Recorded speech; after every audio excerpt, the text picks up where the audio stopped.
यही अवसर में ईडी के कार्रवाई और केंद्र सरकार के ऊपर घलो हमला बोली।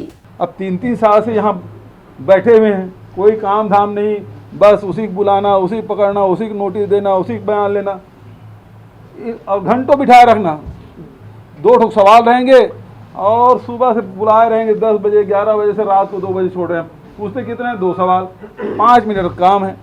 लेकिन वो परेशान करना कि ईडी कार्यालय में फलाने को बुला लिया गया, तो ये दहशत फैलाने का काम कर रहा है हमारी कांग्रेस की सरकार, कांग्रेस पार्टी ऐसे गिदड़ भमकी से डरने वाले नहीं हैं। ये चुनाव को देखते हुए इस प्रकार के आरोप लगाए हैं।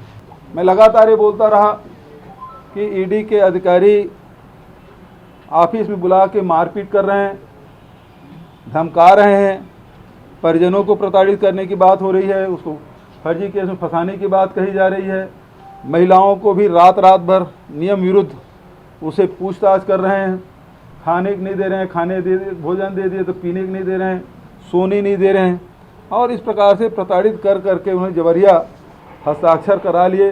जो नोट है वो पहले से टाइप होकर आता है और उसमें हस्ताक्षर करने के लिए कहते हैं, नहीं करोगे तो जेल भेजने की धमकी, नहीं तो तुम्हारे परिवार के लोगों को प्रताड़ित करेंगे, फर्जी केस में फंसा देंगे। इस प्रकार की धमकी दे दे के उन्होंने ये हस्ताक्षर कराए। कोयला में 500 करोड़ के बोले, इसमें 2000 करोड़ बोल रहे हैं, लेकिन कोई चल संपत्ति जब्त किया आपने?